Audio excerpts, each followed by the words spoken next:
Welcome to this interview series on real-time monitoring in the pharma cold chain.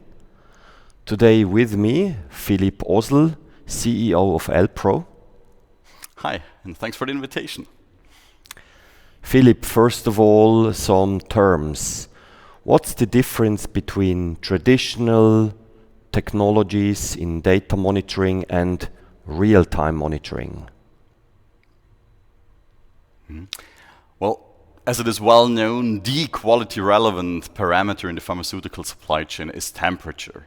And for more than 30 years now, data loggers have been used to monitor temperature. Commonly used are the traditional PDF data loggers that you configure prior to the shipment and you read it out at the destination, which means that you do get the data only afterwards. And how does it work with real-time devices? Real-time are devices in the so-called Internet of Things, and they communicate without any human interaction automatically.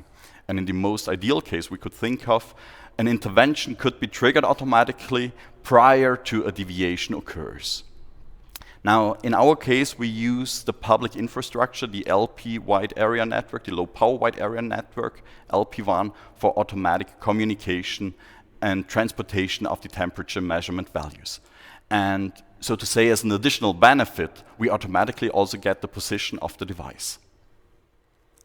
But GSM loggers communicating via the public network have been around since some years. That's absolutely true. GSM, or 2G, as it is also called, definitely isn't anything new. The issue with that network or that protocol is that it has been developed for use of mobile phones. And the same is true for the successor protocols 3G and 4G. Now, usage of our mobile phones includes transmission of big amounts of data. Thinking about speech for phone calls, perhaps even video signals for video calls, music streaming, or simply internet access. What has suffered, on the other hand, is the battery lifetime. So we all know that we need to recharge our mobile phones quite frequently, I would say. Now, the great thing about the LPWAN technology is that we do have specialized protocols for machine-to-machine communication, and there we only need to transmit very small amounts of data. What we gain, on the other hand, is a great range of the signal and an excellent penetration of the signal into the buildings.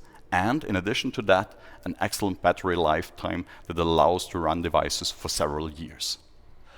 If we now take this back to the cold chain, what is this technology good for in that context?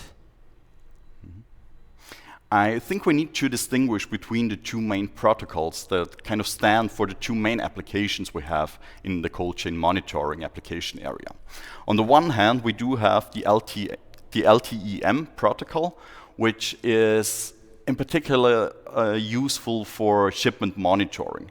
Because in this protocol, the handover of the signal between different antennas is realized in a very efficient way.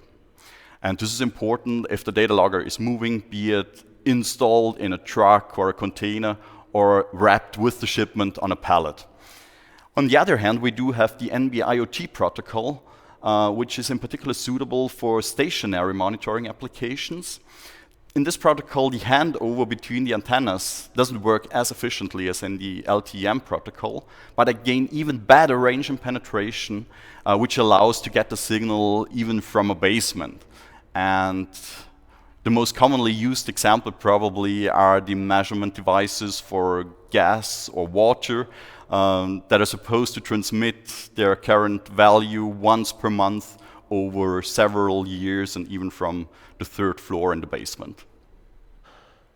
So to summarize, where do you see the biggest potential of this technology in the pharma cold chain? Well, from my point of view, it is the combination of the simplicity on the one hand. I can use those devices without any proprietary infrastructure on my side, as I'm using the public network to transmit the data, and the excellent battery lifetime on the other hand. Now, thinking of the pharma supply chain, it allows us to have a yearly calibrated sensor used in different stages along the supply chain or even across multiple stages in the supply chain. Thank you, Philip. In the next interview in this series, we are going to look at the data and what we do with it in the software.